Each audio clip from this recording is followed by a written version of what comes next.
Entonces, pensar que todo este ejercicio comienza cuando recuerdo que hace 25 años eh, tuve dudas sobre una conversación virtual. O sea, tuve dudas sobre cómo podría ser una sociabilidad sin cuerpo. Y lo recordé recientemente con lo que nos está sucediendo.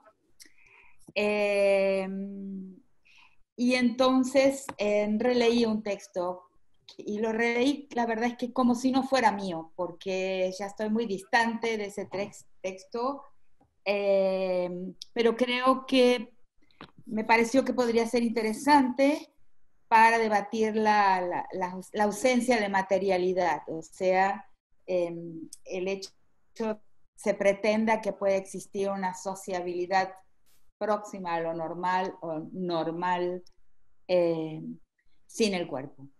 Y entonces volví a ese texto de una forma así bastante distanciada de él y decidí que para la cátedra, esta cátedra que pretende que se piensa que molesta, y aclaro que el nombre de la cátedra de pensamiento incómodo no se lo puse yo, no fue una idea mía llamarle así. Eh, entonces, decidí convocar a 3 personas con quienes me gusta conversar y hacer 3 sesiones en 3 viernes seguidos, cada uno una conversación. La primera, naturalmente, con una psicoanalista, profesora también de la UBA, de la Universidad de Buenos Aires, eh, eh, y a quien conozco hace mucho, mucho tiempo y quiero mucho. La segunda conversación el próximo viernes con un filósofo, José Tassat, que es un filósofo cushiano, o sea, un filósofo emparentado con mi propia posición, que es la posición de la crítica decolonial. Es un experto en Kush, o sea, cómo lee la ausencia del cuerpo, un filósofo que penetró profundamente en la visión del mundo andina y que José Tassat, que es profesor de la UNTREF, de la Universidad Nacional de 3 de Febrero, conoce muy bien. Y en la tercera con un etnólogo, con la primera persona, con Pablo Wright, que es un titular de etnología de la carrera de antropología de la UBA, también somos amigos hace muchísimo tiempo, y es la primera persona, hace mucho tiempo ya, a quien le escuché la expresión cocorporalidad.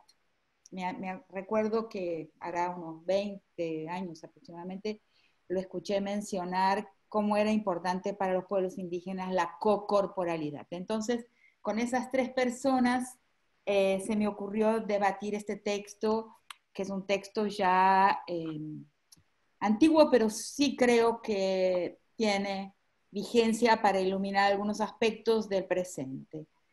Entonces voy a hacer una breve, no sé hasta dónde ir en el relato del texto, que es parte del libro Las estructuras elementales de la violencia. Está en el medio, creo que nunca nadie lo leyó. Está en el medio del libro. Eh, pero en ese texto yo primero voy a tratar de abreviar, ¿no? No quiero tomar el tiempo de Lili, que va a comentar y que tiene, el texto usa mucho, mucho vocabulario del psicoanálisis, o sea, es un texto transdisciplinar, inclusive empiezo a afirmar ahí, como afirmo en el libro Las estructuras elementales de la violencia, y por eso también está en el libro, que no creo en los cierres disciplinares, que por más sofisticada y por más vocabulario propio que una disciplina tiene, creo que una disciplina, su aspiración máxima es atravesar las fronteras disciplinares y hablar para las humanidades y para el público en general. Eh, por lo menos esa ha sido mi aspiración y creo eh, que no debemos perder esa esperanza, ¿no? De que desde nuestras disciplinas podamos hablar a la gente. Entonces, en ese libro yo atravieso muchas fronteras disciplinares, ¿no? Y como les decía a unas amigas recientemente, canibalizo bastante del psicoanálisis, eh, eh, me apropio de algunos vocabularios del psicoanálisis para iluminar esta cuestión del cuerpo. Entonces, como en esa época trabajaba mucho, un tema que estoy volviendo, que estoy retornando a él, que es el tema de la relación entre religión y sociedad, eh, empecé a observar en los años 90, o sea, cuando se inventan, a principios de los 90 se crean los chat rooms, o sea, los espacios de conversación de cuerpo ausente, ¿no? Inclusive donde las personas comenzaron a inventar sus propios cuerpos, ¿no? Ahí se dieron muchas formas de invención del cuerpo sexuado. Eh, eh, en esa época, en el chat room, aparece como una oportunidad de reinventar el propio cuerpo, discursivamente.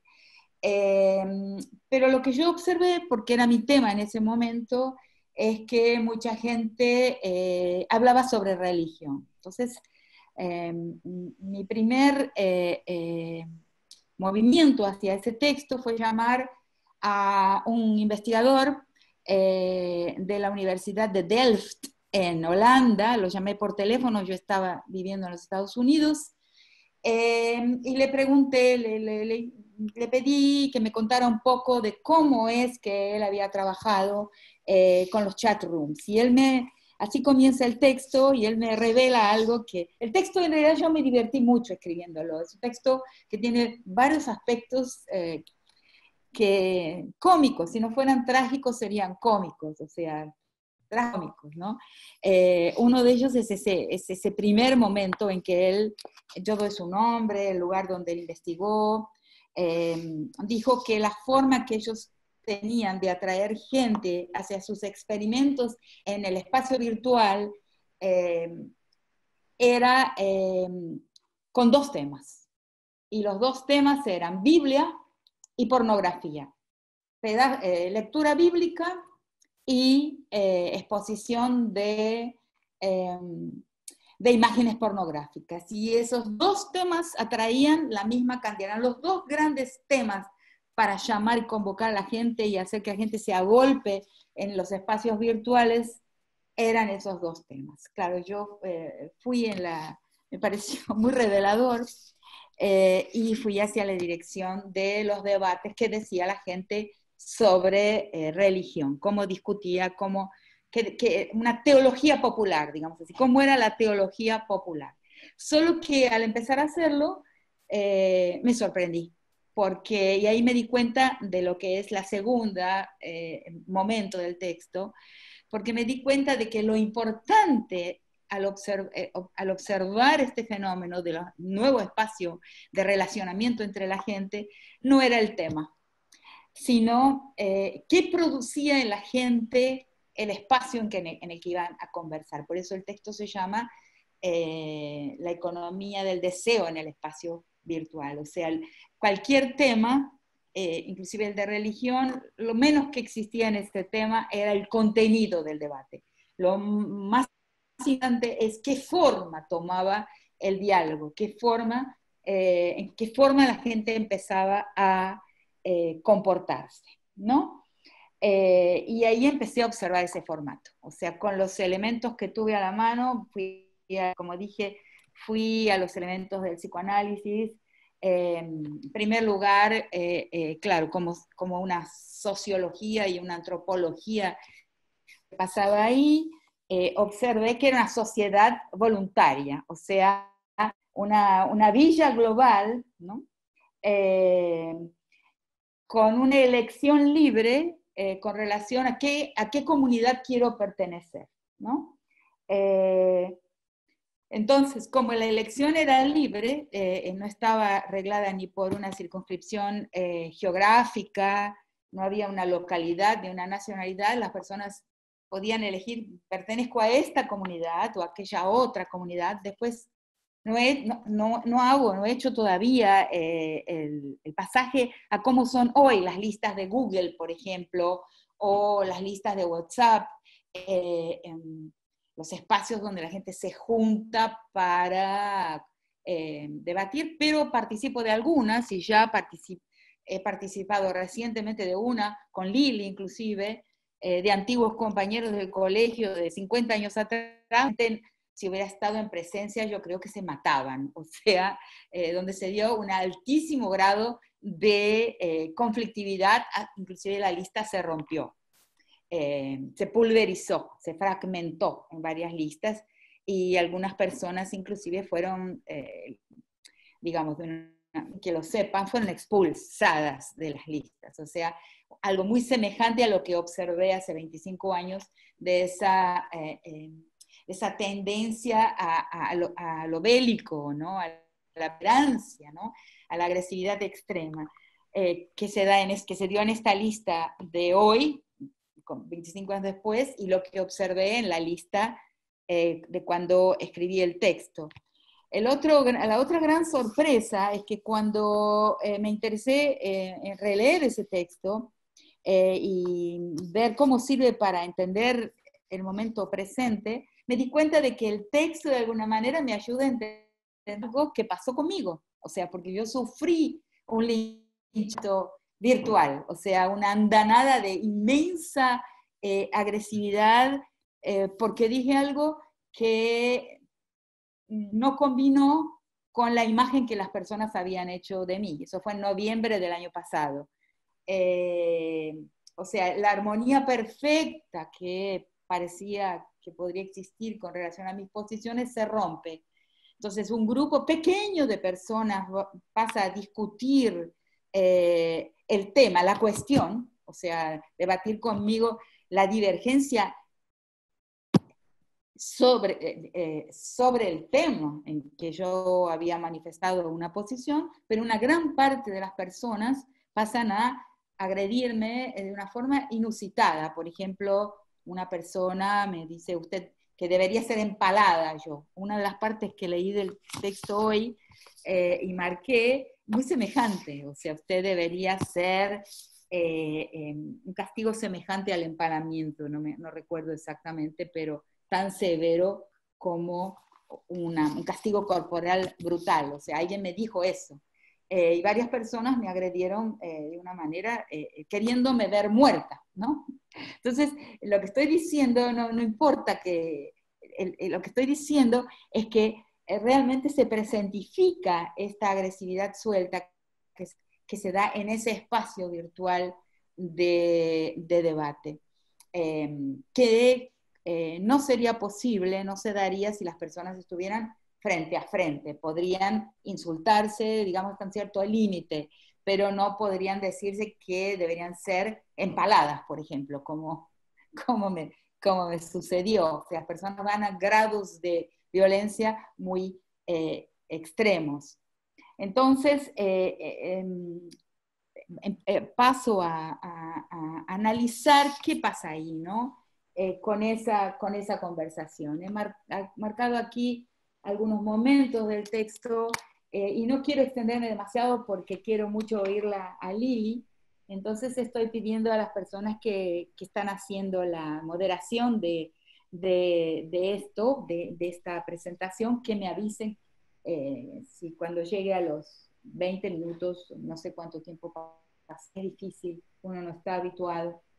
Entonces, lo que hago es una inversión. Primero estaba interesada en entender el tema, qué decían las personas sobre el tema, y luego me di cuenta de lo que el tema era lo que menos importaba. Lo que más interesante era que, independientemente del tema, es cómo las personas se comportaban y negociaban su relación,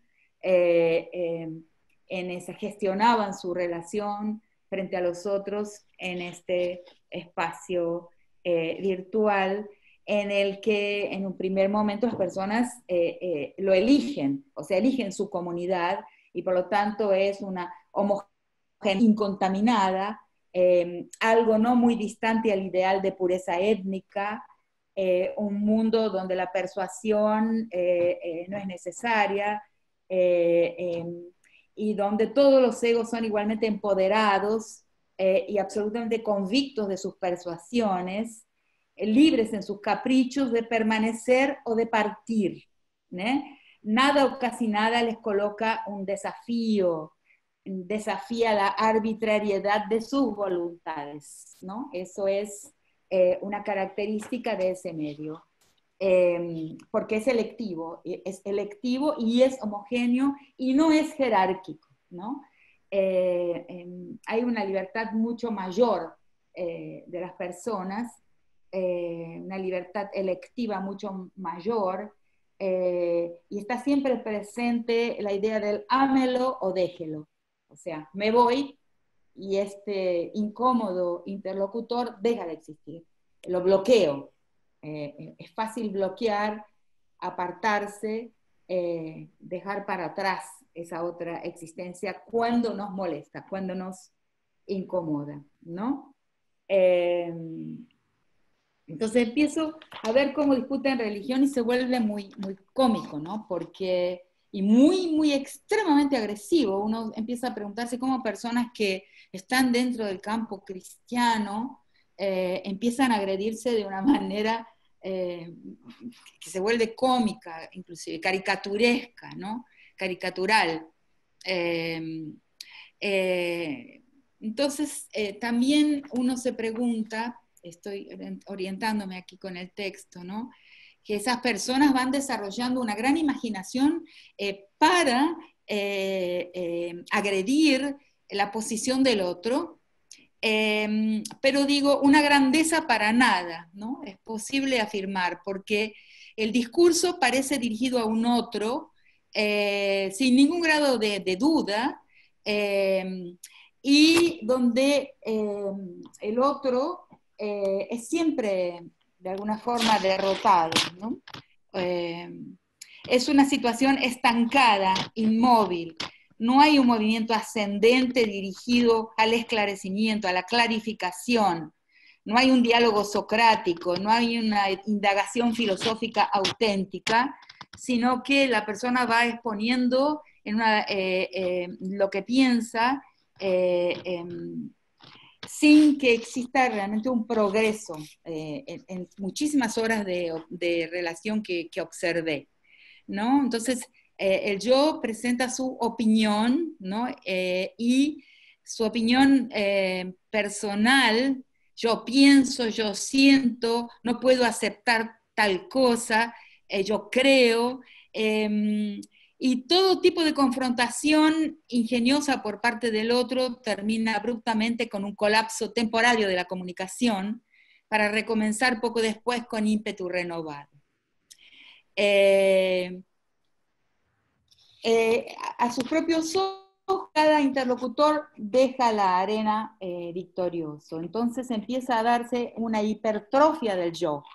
El yo empieza a estar hipertrofiado, es un yo omnipotente, porque el otro, realmente no hay un desafío del otro, ¿no?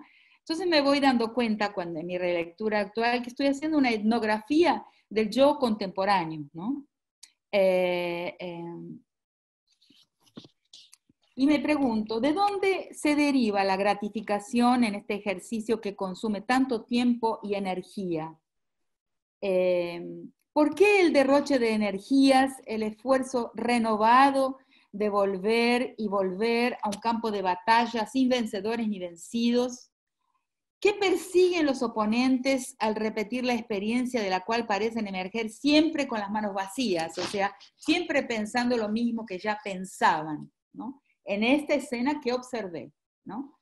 Pasaron muchos años, como dije, pasaron 25, es posible que ahora haya una mejor apropiación, habría que ver, ¿no? ¿Es algún tipo de juego? ¿No? Es sorprendente la inmovilidad de las posiciones en conflicto, ¿no? Un gladiador, un campeón que exhibe su destreza única y exclusivamente frente a sus propios ojos, sin jamás someterla realmente a prueba. De hecho, esta experiencia del impasse, del estancamiento, es el tema último de esta etnografía. Entonces voy a entender por qué las personas gastan tanta energía en llegar siempre a algo muy parecido a un estancamiento, ¿no? De su posición, ¿no? Y eso es diferente de la relación y de la comunicación cara a cara, ¿no? Porque aquí, porque cara a cara los individuos nunca podrían llegar al grado de agresividad,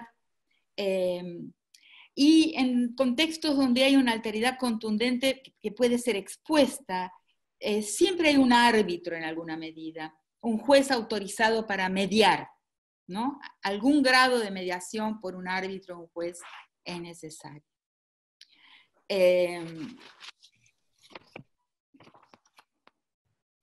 Voy a saltar aquí, entonces. Entonces, nunca hay realmente una resolución de la disputa. ¿Y por qué me pregunto entonces? ¿Por qué el interés reincidente en un ejercicio donde no hay progreso, ¿no? Y tampoco hay una frustración, ¿no? ¿Cuál es la ganancia, la gratificación? ¿Cuál es el provecho de ese esfuerzo, de toda esa energía utilizada?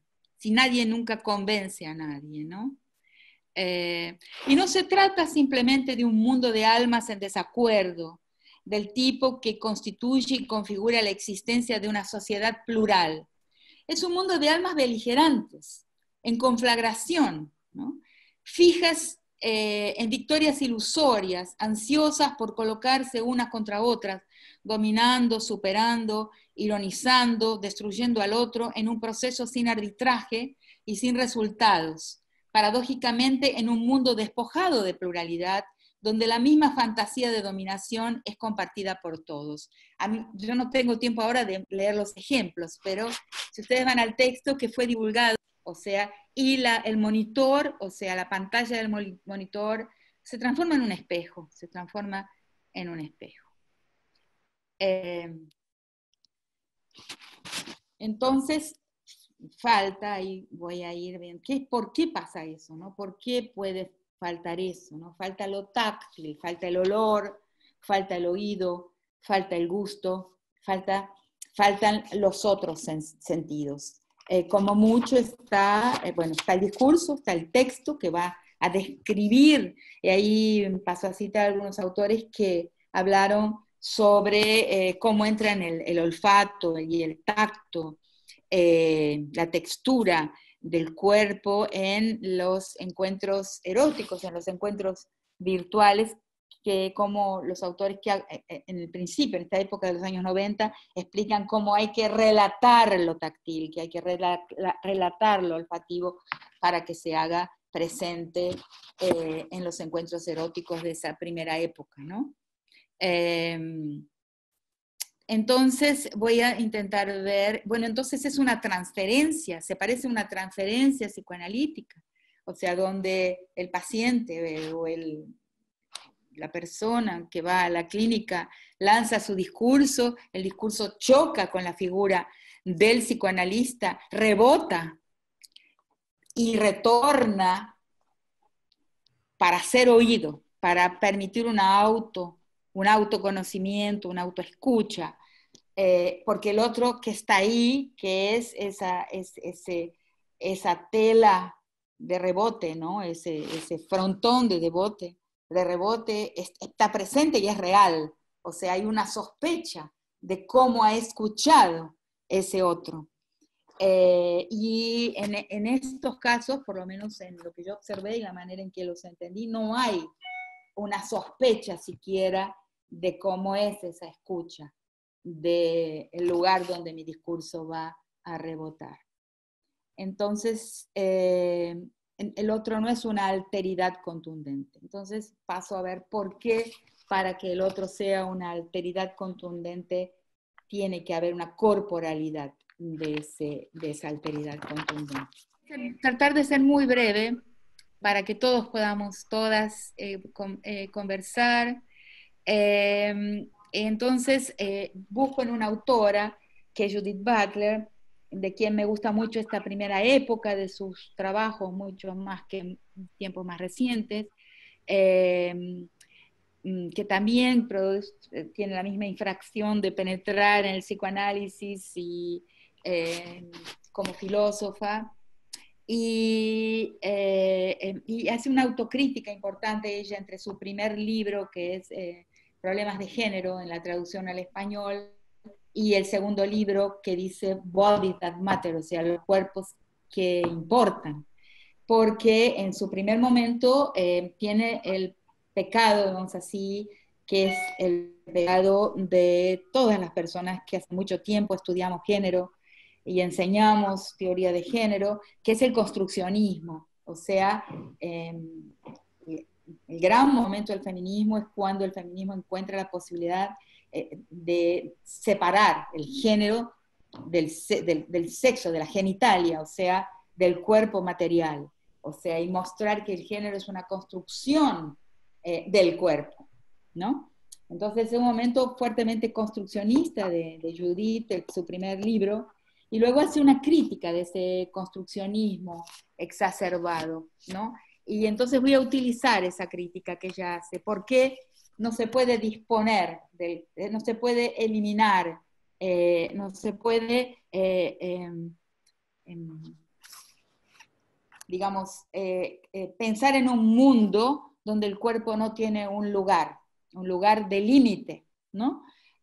Un lugar donde el cuerpo realmente es la ley, dicho en la manera en que lo entiendo, o sea, impone un límite al sujeto.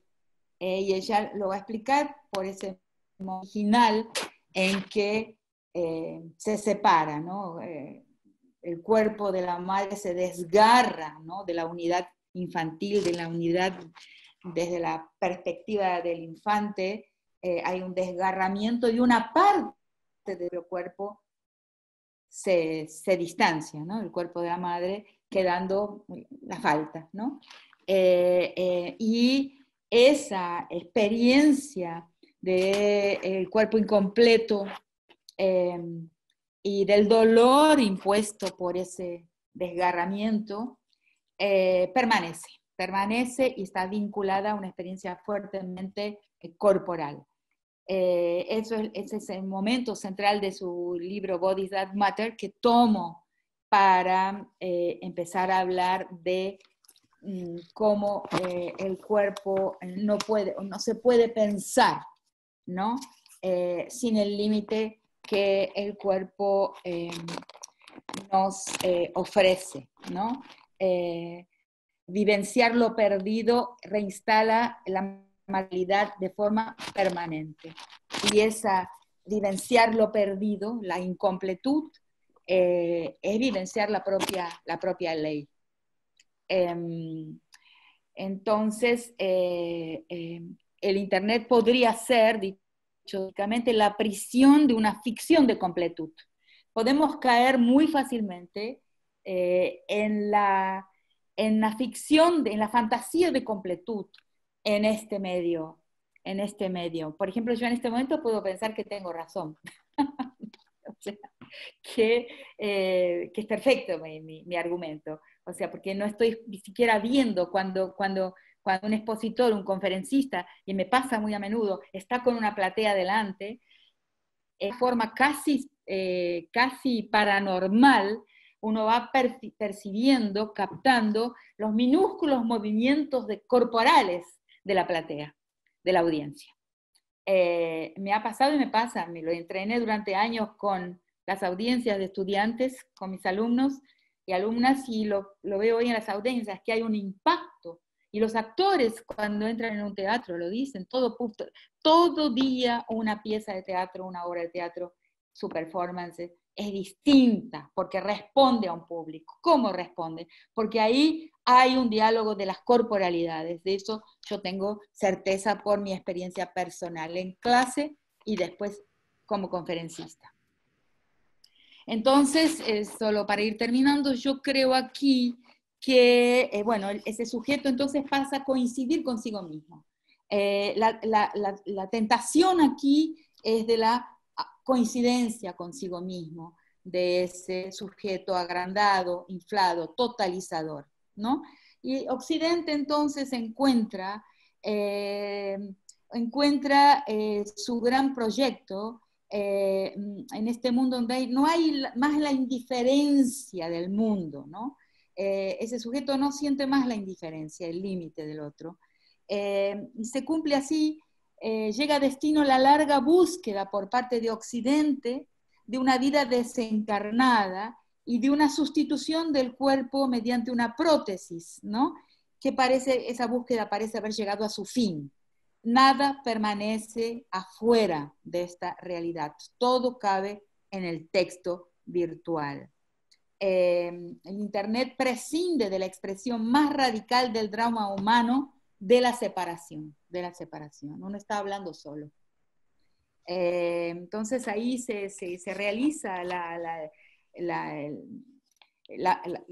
proyecto occidental de la omnipotencia, de la neurosis de control y del narcisismo. Ahí entraría una crítica al occidente, y una de las cosas que percibo, la otredad estragada y el pluralismo inexistente. El otro es solamente un simulacro de alteridad. Entonces, también percibo, para concluir, que en este texto yo doy mi primer paso hacia lo que mucho más tarde llamé de pedagogía de la crueldad.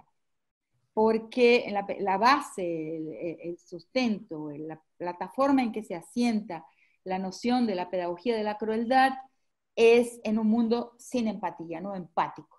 O sea, donde el sufrimiento del otro es captado de una forma casi como por simpatía, inclusive corporal, simpatía en términos físicos realmente,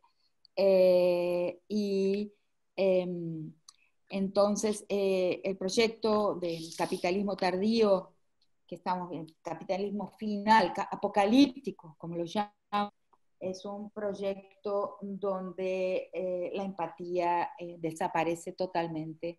Parecería ser entonces que este medio podría ser funcional, dependiendo de cómo lo usemos y de la conciencia que tengamos al respecto de sus peligros. Es un medio funcional a ese mundo sin vibración corporal, en compañía, ¿no? en compasión, en el sentido etimológico de la palabra, con los otros, las otras y les otros.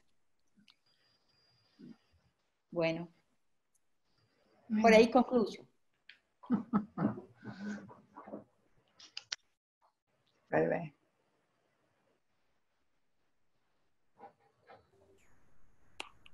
Bueno, gracias Rita. Liliana. Bueno, en primer lugar quiero agradecer, no sé si... Bueno, en primer lugar quiero agradecer a la invitación de Rita Segato de la Universidad de San Martín a participar de esta charla, ¿sí? Así que bueno. Voy a comentar el texto de Rita, texto que escrito en el año 1995, anticipa cuestiones respecto a las interacciones en Internet que estamos experimentando con más intensidad que nunca en el 2020. En segundo lugar, expondré muy sintéticamente los desarrollos respecto al cuerpo en el primer tiempo de enseñanza de Lacan, tal como Rita anticipó, soy psicoanalista, articulándolos también con el texto de Rita. Por último, me centraré en el cuerpo y la transferencia en el dispositivo psicoanalítico fundado por Freud. Bueno, tenemos que aclarar que para Lacan, voy a dar una pequeña introducción de estas cuestiones, porque nos van a servir, o por lo menos a mí me sirvieron para pensar el texto de Rita. Tenemos que aclarar que para Lacan el abordaje del sujeto humano y de la dirección de la cura está pensado desde el comienzo de su enseñanza con relación a lo que él llama registros. Registro imaginario, registro simbólico y registro real. Los tres registros están anudados en la estructura subjetiva. En el inicio de su enseñanza, en sus desarrollos respecto al cuerpo, a la imagen corporal, que es también la imagen de las personas, él subraya la articulación de lo imaginario y lo simbólico. O sea, se juega en el cuerpo lo imaginario, pero mediado, determinado por lo simbólico. El registro de lo imaginario es el registro de la imagen, de lo que percibimos a través de los sentidos. Lo simbólico es la palabra, lo que nombra. Lo simbólico es pensado en la primera época de Lacan, siguiendo a Lévi-Strauss como un sistema de oposiciones, y adquiere preeminencia en esta primera época respecto a los otros registros, sobre todo a lo imaginario.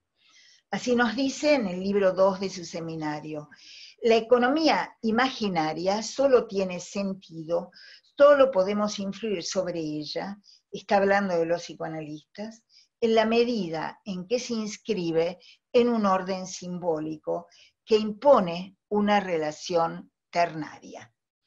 Los vínculos entre las personas, entre sus imágenes corporales, entre sus imágenes yoicas, están siempre inscriptas en un orden simbólico que impone una terceridad a la que Rita se refiere como estando articulada a una función que es la del nombre del Padre.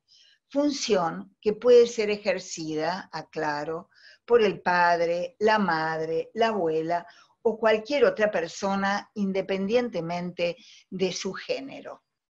Para dar cuenta de esto, primero elabora el esquema lambda, que no lo voy a mostrar finalmente hoy, en el cual él ubica, es un esquema en el cual él ubica un plano, un eje, que es el eje del espejo. El mundo simétrico de los egos y de los otros homogéneos, dice literalmente Lacan, ¿no? De él distingue otro eje, que es el registro de lo simbólico, que es lo que les dije antes, la palabra que determina, que organiza ese imaginario. El eje de lo imaginario está siempre mediado por lo simbólico. Retengan esta cuestión porque nos va a dar elementos para el comentario que haré a las cuestiones que nos viene planteando Rita en este texto. Tenemos que tener en claro que en Lacan, en el marco de la primera enseñanza, lo imaginario está siempre mediado, como dije antes, por lo simbólico, y en el caso que ese simbólico esté precariamente incorporado, vamos a encontrarnos con una preeminencia del registro imaginario, es decir, del eje de las imágenes. Si nos atenemos a la clínica psicoanalítica, resaltamos que en los sujetos que padecen dolencias, tales como anorexia, bulimia, y en los sujetos violentos, esa mediación simbólica es muy lábil. Por lo tanto, adquiere una consistencia mucho mayor el vínculo asociado al registro imaginario. La preeminencia del registro imaginario implica siempre, en estos casos, un engrandecimiento yoico. Esto puede articularse en el planteo de Rita cuando analiza los chatting rooms. Bueno, yo seleccioné prácticamente los mismos párrafos que tomó Rita en su exposición. No lo pactamos antes. Nos dice: todos ellos se encuentran a la misma distancia virtual del chatting room, donde convergen para conversar, lo que implica que la inversión del esfuerzo demandado de todas las partes es prácticamente idéntica. Este establece desde el comienzo una base igualitaria para el intercambio. O sea que estamos en un dispositivo que podría borrar las diferencias. Por eso digo que en los chatting rooms a los que alude Rita, desde el vamos, lo que se propicia es un vínculo imaginario de yo a yo, de ego a ego, desanudado de lo simbólico. Y esto es independiente de la estructura subjetiva de quien participa del chat. Eso no quiere decir que necesariamente suceda que lo simbólico siempre pierda relevancia en el diálogo. Agrega Rita, en verdad, lo que se percibe es que el igual es el ideal de igualdad radical, lo citó Rita, y homogeneidad incontaminada dentro de fronteras establecidas para cada grupo o sociedad voluntaria constituye aquí el horizonte axiomático, algo no muy distante del ideal de pureza étnica. Quien no sea igual, quien no se sienta a gusto, puede retirarse, desafiliarse.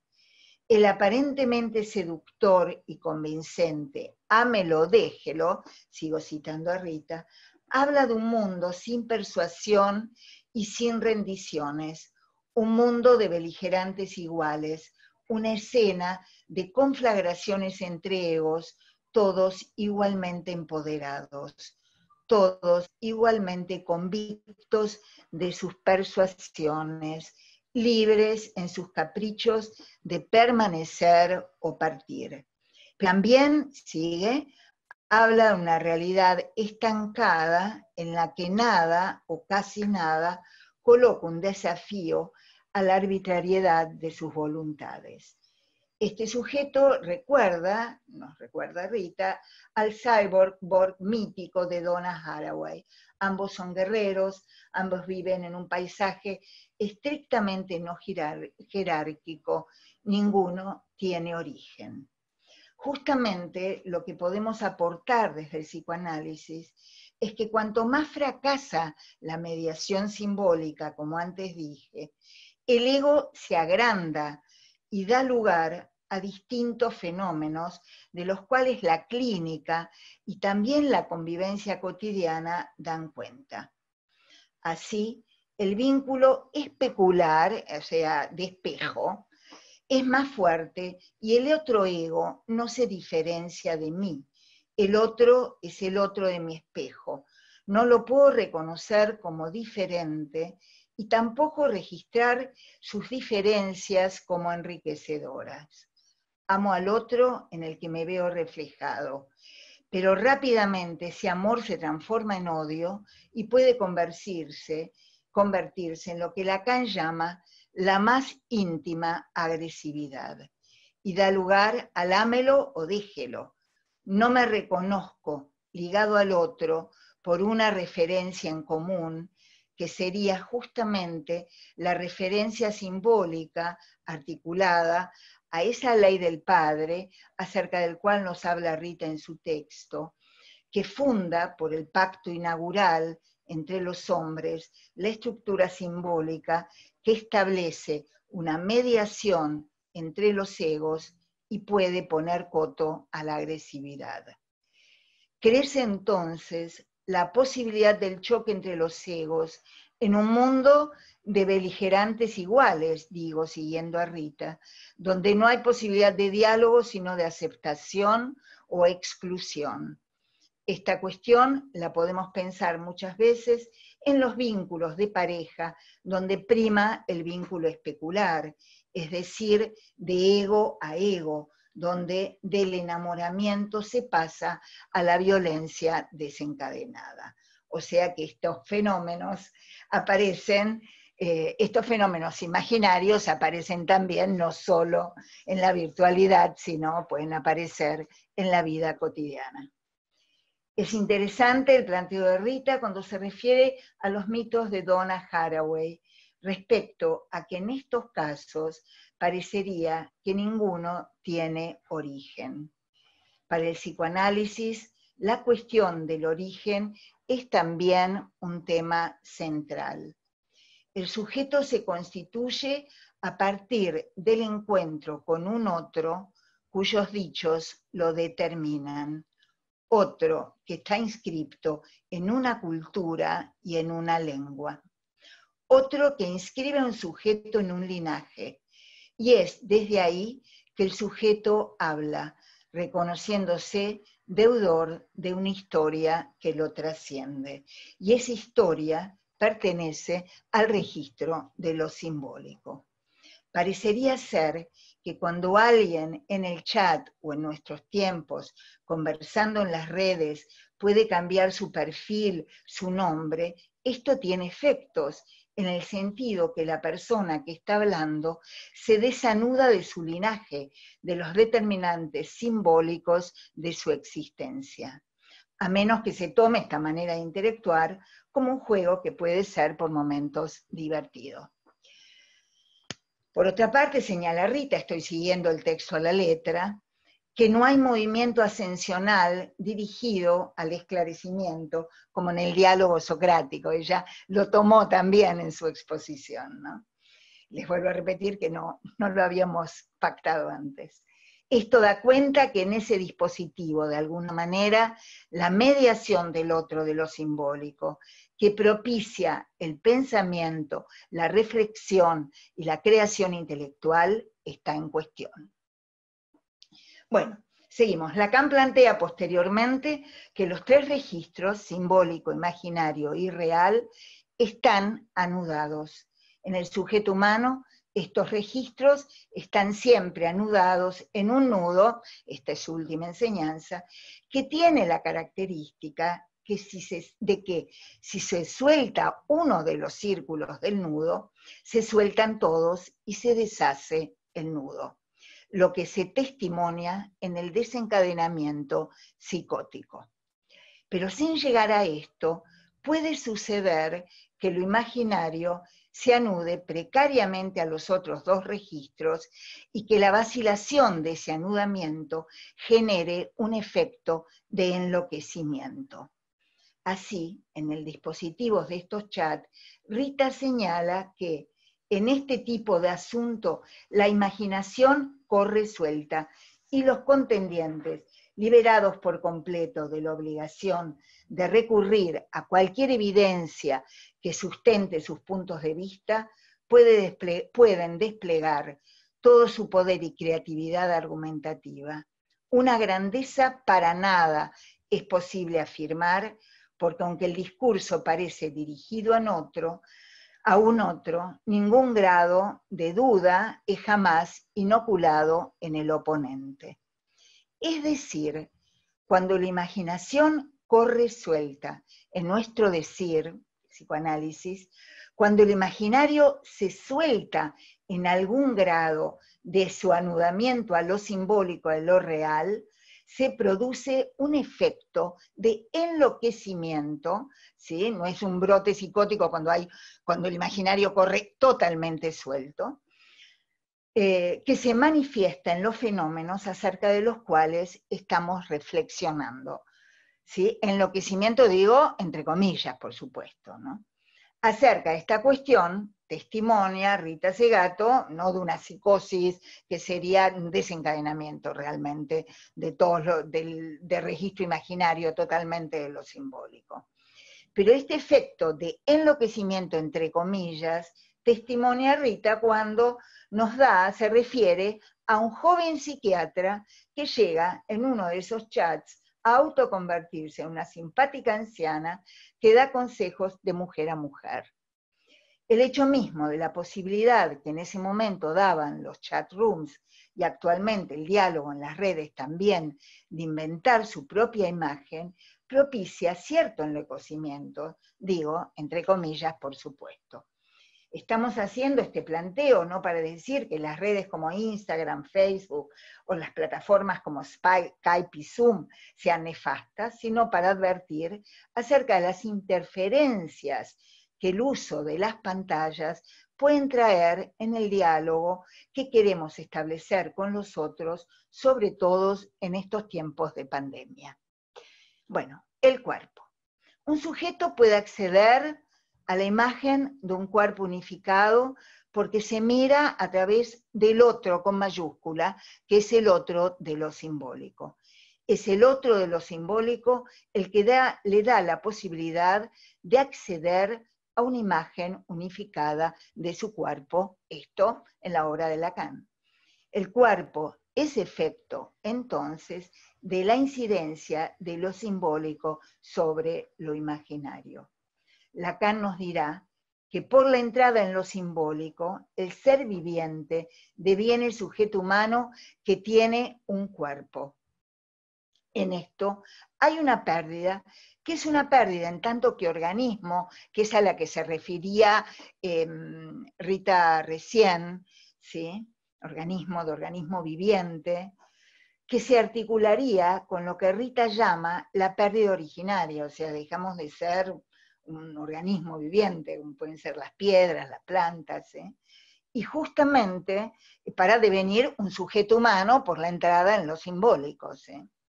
Y justamente es este concepto de pérdida originaria lo que nos permite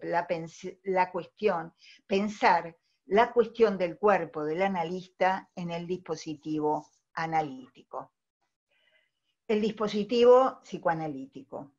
Voy a volver a traer aquí las palabras de Rita en el artículo que estamos discutiendo. La falta, la cual, como vimos, dice Rita, fue sentida como falta del propio cuerpo, es lo que está estructuralmente allí en el núcleo de la experiencia de sí, no solamente por la pérdida originaria, sino también por ser constantemente revivida, impuesta una y otra vez sobre el sujeto. La búsqueda constante por colmar la falta es un acontecimiento diario, perennemente reeditado. Y agrega que el sujeto, por querer colmar esa falta, puede quedar prisionero de esa ficción de completud. A esto se refirió Rita también, recién. En el dispositivo analítico, a diferencia de lo que sucede en los chat rooms y en las redes, se pone en juego esa falta estructural y el análisis procura conducir al sujeto a enfrentarse con esa falta y a atenuar ese incesante deseo de completarla que sin saberlo él lo está conduciendo a sufrir, a un penar de más. Y es ahí donde nosotros, los psicoanalistas, intervenimos. El cuerpo del analista en el dispositivo analítico y la cuestión de la transferencia. En aquello que los sujetos satisfacen por la vía del displacer, dice Lacan, se juega también una satisfacción pulsional, una satisfacción, un goce singular, ¿sí? Que se articula también a ese momento del encuentro del otro primordial, que da un resto de goce que está articulado a esta satisfacción pulsional. Es decir, que paradójicamente en el malestar que aqueja a quienes vienen a consultarnos, se pone en juego una satisfacción. Nos dice Lacan al respecto, cito a Lacan, que es evidente que la gente con la que tratamos, los pacientes, no están satisfechos con lo que son, y no obstante sabemos que todo lo que ellos son, lo que viven, aún sus síntomas, tiene que ver con la satisfacción. Por eso, esa satisfacción es paradójica, porque satisfacen a algo que sin duda va en contra de lo que podría satisfacerlos. Hay una satisfacción, nos dice, que da cuenta de un penar de más, que es la única justificación de nuestra intervención en tanto psicoanalistas. Los analistas nos metemos en el asunto en la medida en que creemos que hay otras vías más cortas para la satisfacción. Y agrego yo, para una satisfacción que no esté articulada al malestar, a la pulsión de muerte. Transferencia. En el seminario 11, Lacan plantea la cuestión de la transferencia como el operador principal del análisis. Lo articula como un nudo entre ser la condición del análisis y su obstáculo.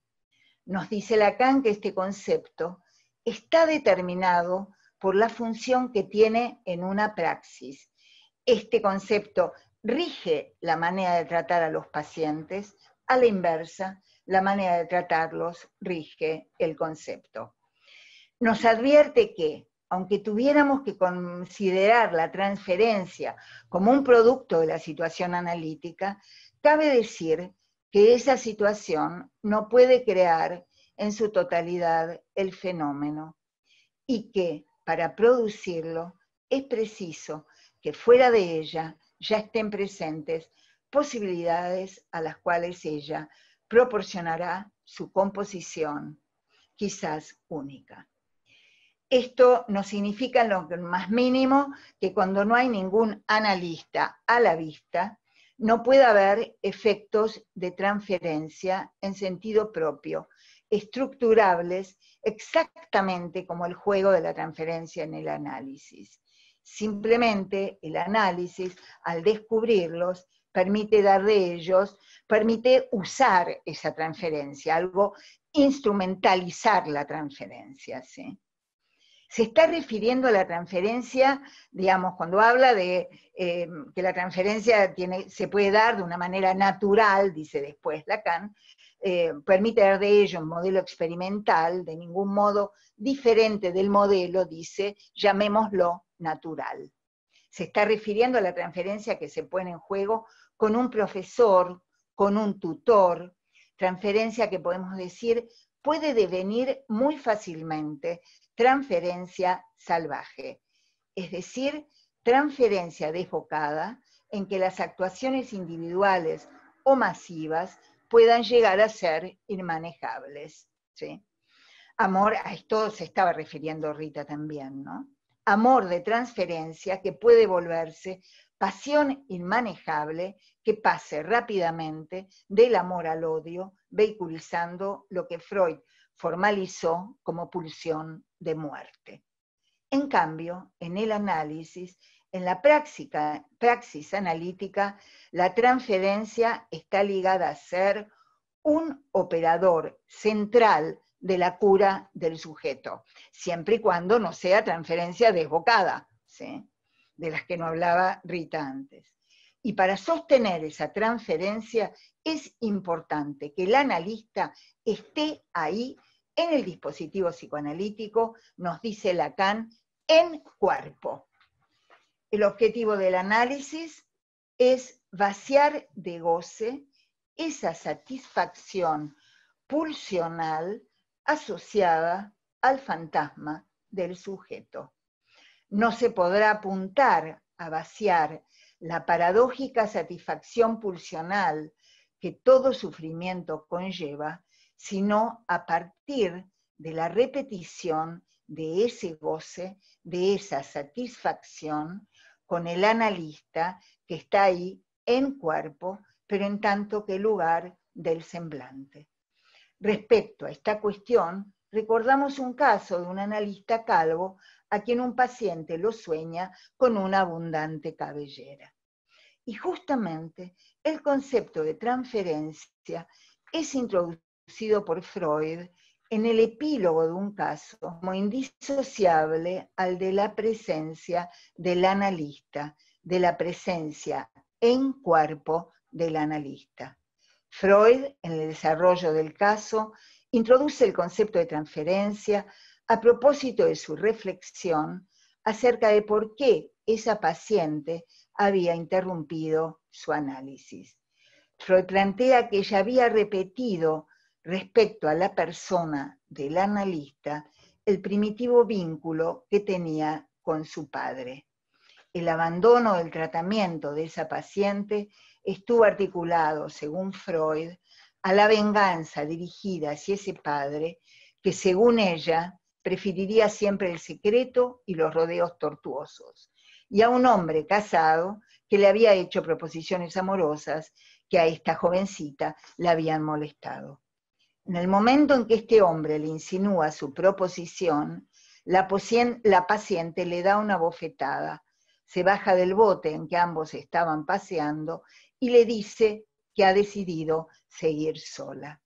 Freud va a plantear que el abandono del tratamiento y la decisión que la paciente le comunica de seguir sola es una bofetada que la paciente le da a él, repitiendo, como antes dije, en la transferencia con la persona del analista el odio y la venganza que sentía hacia su padre y hacia ese hombre.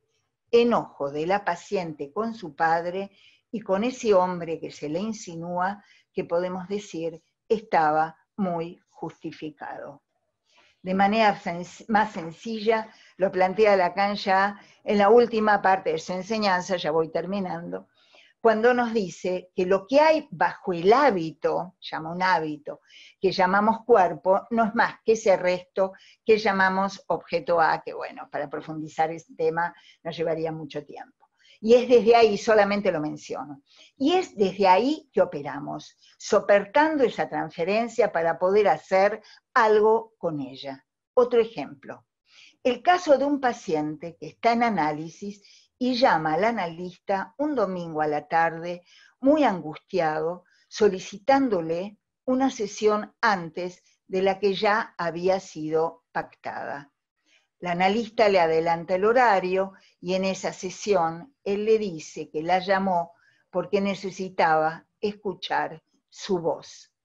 Y cuando la analista le pregunta acerca de ese necesitaba escuchar su voz, esas palabras del paciente, este asocia con acontecimientos traumáticos de su historia en que la voz del otro ocupaba un lugar determinante. Voz del otro asociado a los dichos de ese otro con mayúscula primordial que devinieron para él mandatos. Liberarse de la fijación, ese otro que podríamos decir es el otro de lo simbólico, liberarse de la fijación a esa voz asociada a esos mandatos fue la tarea de ese psicoanálisis. Hablar sobre esa voz propició que la fijación al sufrimiento asociado a esos mandatos comenzara a ceder y que el sujeto pudiera hacer algo diferente. En este caso, dedicarse al canto. Se pone en juego la voz, pero no como mandato. Aquí entonces el cuerpo del analista fue el hábito que propició la repetición en transferencia, que inauguró, gracias al trabajo analítico, un nuevo destino para este sujeto, el que estaba determinado por los dichos de ese otro que habían devenido para él mandatos. Porque un análisis puede cambiar el destino de un sujeto. Nos enteramos de qué se trata el goce anudado al sufrimiento de un paciente a partir de su repetición respecto al analista, que está ahí prestando su cuerpo para la transferencia y tenemos que estar atentos a ella para no actuarla y operar a partir del acto analítico y de la interpretación para disolver esa satisfacción paradojal asociada a la pulsión de muerte que se articula en el sufrimiento del sujeto. Bueno, hasta aquí. Ya está. Bueno, gracias a todos por escucharme y nuevamente a Rita y a la Universidad de San Martín. Muchas gracias, Lili. ¿Cuál es vuestra opinión sobre la idea de difusión y generalización del teletrabajo, entendido como la falta de contacto entre las personas que tienen un espacio en común como el laboral? Respondamos las dos, Lili. Yo respondo lo que creo que justamente la intención de estas tres charlas, de este conversatorio, tiene por tarea pensar eso. O sea, hemos comenzado mostrando un análisis de la ausencia, del impacto de la ausencia del cuerpo, lo que no se puede dar cuando el cuerpo está ausente. Acá, mientras escuchaba a Lili, me acordé de una palabra de Lacan, creo que la utiliza para otra cosa, ¿no? Sobre la pasión cuando usa la palabra de la pasión, no es que no es que dejemos de ser atrapados, ¿no? Sino que somos atrapados advertidos, la noción de advertencia, ¿no? Entonces quizás estas charlas y esta reflexión es para advertir sobre, para que esos sujetos que pueden estar atrapados en ese espejo narcísico que promueve la hipertrofia del yo y su omnipotencia, pueda estar advertido ese sujeto de esa posibilidad y busque algún esfuerzo para, dentro de la posibilidad dada por estos nuevos medios, buscar siempre la resistencia del otro, o sea, la no coincidencia con el sí mismo, la duda, lo que podemos llamar de la duda sobre las certezas. Es imprescindible siempre mantener una duda permanente sobre nuestras certezas, ¿no? Ahora, lo que yo pienso sobre la virtualidad de la manera en que la estamos experimentando ahora, que el trabajo virtual, yo pienso que estamos trabajando más que antes. O sea, ¿por qué? Porque la virtualidad es totalmente invasiva. Por lo tanto, ese trabajo, que será un teletrabajo, será un trabajo mucho más invasivo que el trabajo que exige el desplazamiento del cuerpo presente. Será muy difícil preservarse de esa invasión, intrusión e intervención total sobre nuestra vida. Una amiga mía me dijo los otros días cuando me quejé de esto que está pasando lo contrario de lo que yo he dicho que debería suceder. Yo siempre digo que hay que domesticar el espacio público y lo que se está haciendo es lo contrario. Hay una publicización de nuestro espacio de vida, de nuestro espacio doméstico.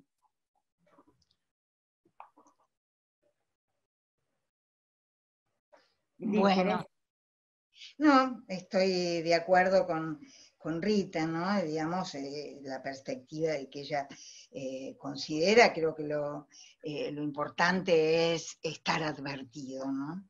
Voy a contestar una pregunta, dos preguntas, dos preguntas que creo que tienen que me parece interesante, que me preguntan si el desanudamiento del linaje estaría en el orden de una fantasía de anonimato. Por eso la proyección de la hostilidad destructiva sobre el otro. Creo que sí, que efectivamente la fantasía de anonimato es eso, ¿no? Es el nombre inscribe, eso tiene que ver con la inscripción en un linaje, y la fantasía de anonimato tiene que ver efectivamente como lo testimonia Rita acá en el artículo sobre las redes, ¿no? Donde cada uno no tiene origen, no tiene nombre, pueden cambiar de nombre. Esto tiene efectivamente relación directa con la agresividad, ¿sí? Bueno, no sé, Rita, si querés. Y en ese punto me parece importante otra pregunta que me hacen, que es cómo pensar la segregación y la violencia. Y bueno, efectivamente, tanto el pensamiento único, todas estas cuestiones donde lo simbólico está tan caído, podríamos decir, justamente son cuestiones que se ponen en juego en la violencia seguro, ¿sí? En la violencia seguro, y en la segregación también, pero que bueno, el tema de la segregación ya está ligado, ya sería muy largo para articularlo, porque eso tiene que ver con el ideal, con un ideal único, siempre tiene que ver con una degradación de lo simbólico, pero tiene que ver fuertemente con el engrandecimiento de un ideal que quien no está ahí está del otro lado, ¿no? Pero bueno, esto ya sería mucho más largo para responder. Pero bueno, que siga Rita con las otras preguntas. ¿Sí? A ver. Bueno, esta pregunta, ¿cómo consideras la vibración de la voz que se escucha y el movimiento del cuerpo en estas videoconferencias? Yo creo, ahí esta pregunta me hizo acordar a una amiga mía que por una razón muy particular se encontró viviendo durante 10 años en un convento de clausura en Roma, una antigua compañera nuestra del colegio, y pasó 10 años en clausura en una orden donde imperaba el silencio, o sea, los momentos del día de romper el silencio eran muy breves.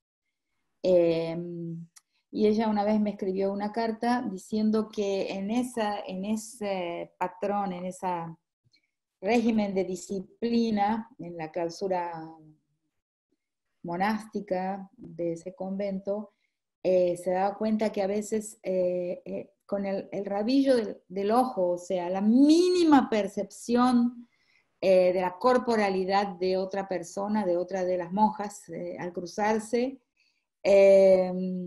era una cantidad muy grande de información. O sea, las personas pasaron, habituadas a ese régimen de clausura y a esa disciplina, la sensibilidad hacia los pequeños gestos del cuerpo se ampliaban, potenciaban, magnificaban de una forma increíble para las personas que hablamos.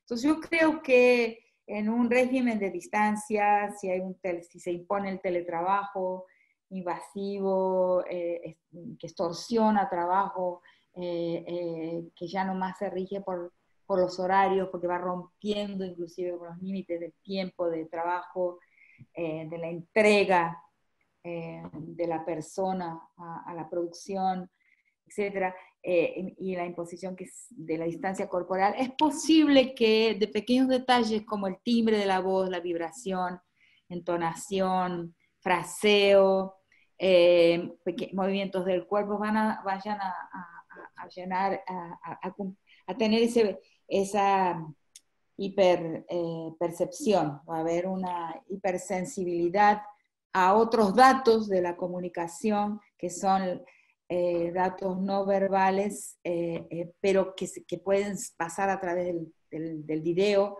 de la imagen filmada.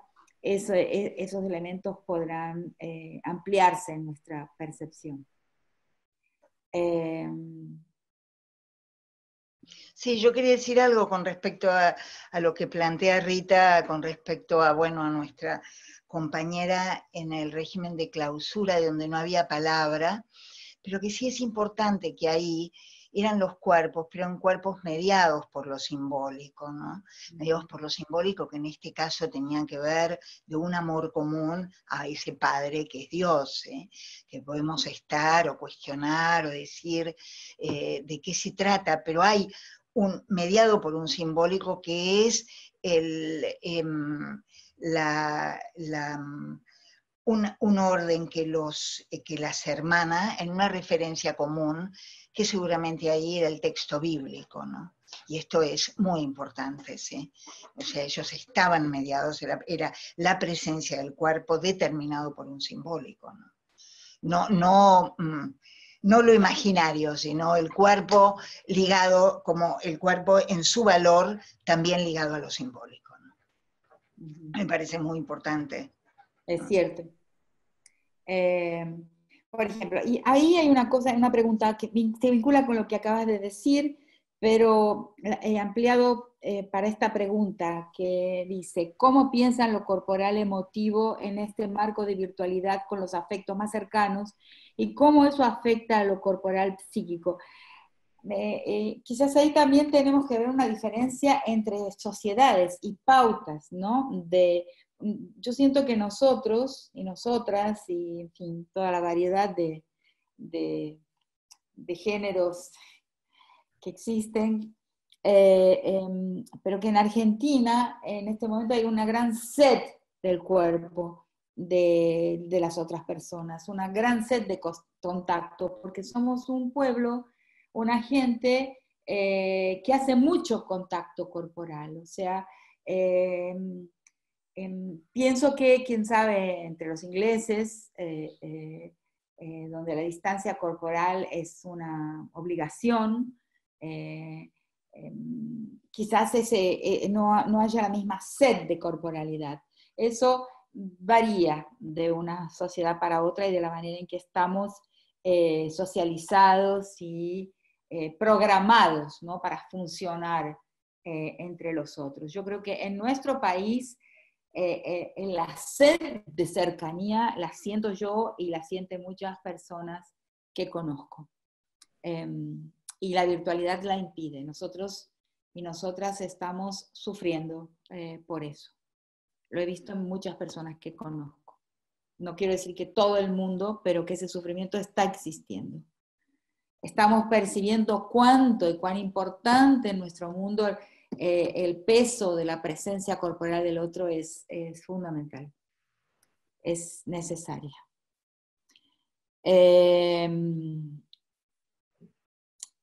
A ver, alguien me pregunta, o nos pregunta, mejor dicho, si hay posibilidad alguna de comunalidad virtual.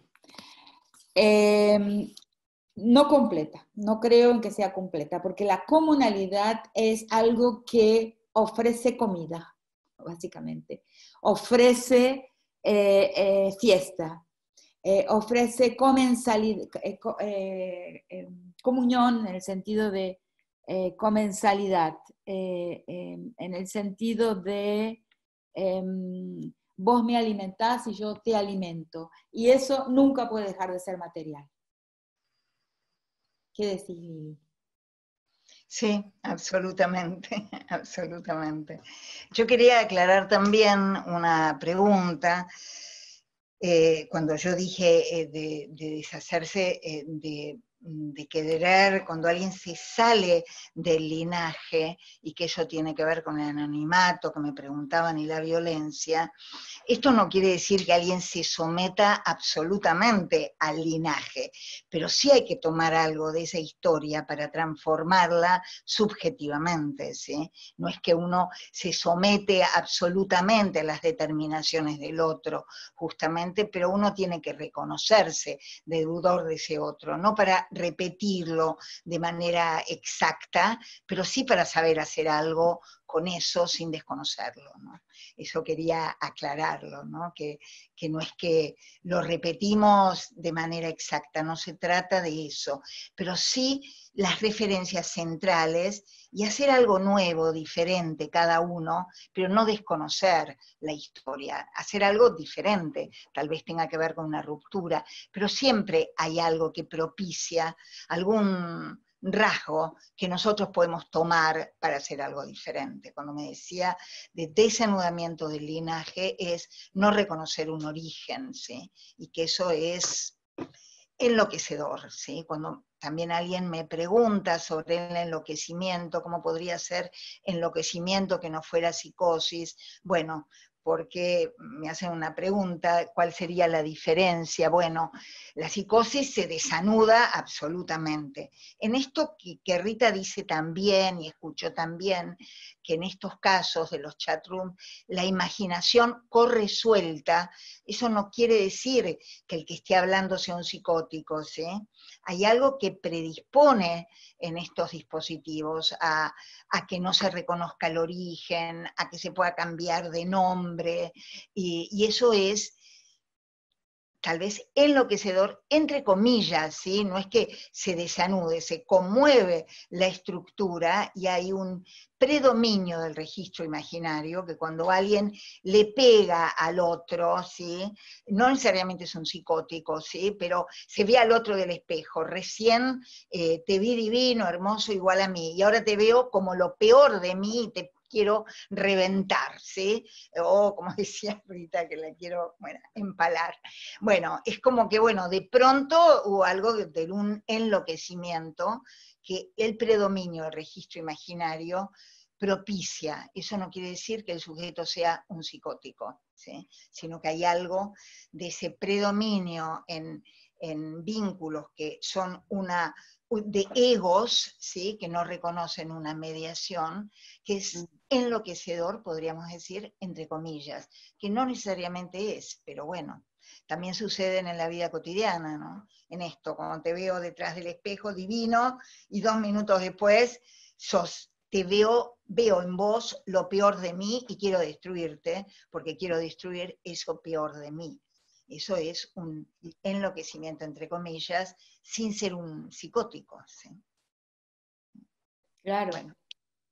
Claro, no, lo que pasa es que desvincularse del linaje que establece el orden simbólico para uno, no significa dejar de debatir con ese, de forcejear con ese linaje. No es ignorarlo, es desvencijarse de él, pero con un trabajo, o sea, un trabajo de reconocimiento y de deliberación y de debate y de lucha con ese linaje, o sea, él no dejará de estar presente, pero puede estar presente como parte de lo que no quiero, ¿no? Por supuesto, o por ejemplo en el caso del que yo hablaba, si ese linaje, desde el otro aparecía un dicho asociado a la voz que le generaba sufrimiento, hacer algo diferente con eso, que también tiene que ver con lo funcional y dedicarse a cantar, pero no se anula la importancia de la voz, se hace algo diferente. Claro, no se sale de las cosas, se las transforma. Tal cual. Claro. Entonces, aquí otra pregunta, dice, me parece muy interesante la idea de domesticar el espacio público y justamente la vinculación con el aislamiento social obligatorio. ¿Qué pasa con quienes militamos el feminismo en los territorios y no podemos ocupar ese espacio público? ¿Cómo podemos resignificar la presencia de suma relevancia para la militancia en este contexto? Bueno, acá la respuesta sería muy larga, pero básicamente decir que estar presente en el espacio público no significa necesariamente domesticarlo. Lo que yo digo es que es necesario domesticar la política. ¿Qué quiere decir? Decir que la política está en otros lugares. Y el impacto de la política en otros lugares, me imagino en este momento, puede llegar a ser más fuerte que nuestra presencia en el espacio burocrático de lo que llamamos, clasificamos como política. Todo mi esfuerzo a lo largo de estos años ha sido ampliar la noción de lo político. Decir que no es solamente lo que nos han enseñado que es. Lo político no es solamente lo que ocurre en el campo del Estado y la esfera pública. El espacio doméstico es eminentemente político. La criación, el cuidado es un trabajo eminentemente político. Cuando formateo la mentalidad, la sensibilidad hacia los otros, de un niño pequeño, de alguien que nace de mí y que crío, y consigo modelar ese ser dentro de una determinada piel política.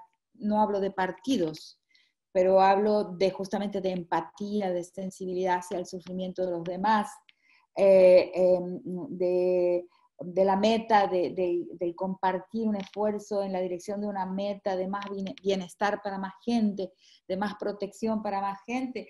Estoy haciendo en ese cuidado una labor política, plenamente política.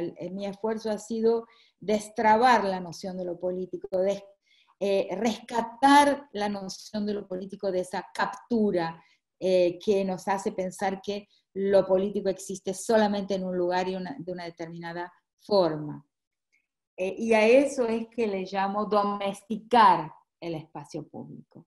O sea, entrar, romperlo y mostrar que politicidad ocurre en el espacio que las mujeres hemos ocupado ancestralmente, o sea, durante la mayor parte del tiempo de nuestra especie. Bueno, esa es mi respuesta por ahora. ¿Otra pregunta? observan tal vez, creo que es para vos, Lili, observan tal vez cómo cambió el registro de la verdad en este contexto sin contacto. Lo veo en lo referente a los discursos científicos y la autoridad de quien los emite. Registro de la verdad, o sea que habría aparecido una autoridad, ¿verdad? Sí, creo que en nuestro país el gobierno en este momento reconoce un orden de autoridad con relación a los saberes, sobre todo al saber científico, y eso me parece que es una relación sana con lo simbólico. ¿Está bien?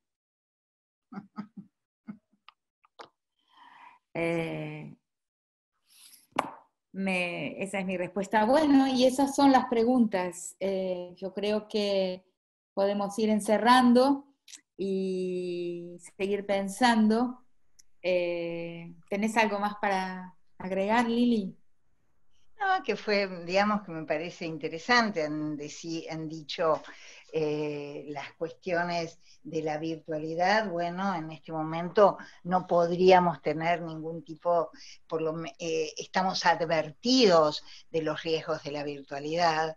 Eso no quiere decir, hay una pregunta relacionada a si es posible el psicoanálisis a nivel virtual. Digo que es posible acotadamente, y estando advertidos de todas estas cuestiones que estuvimos planteando, ¿no?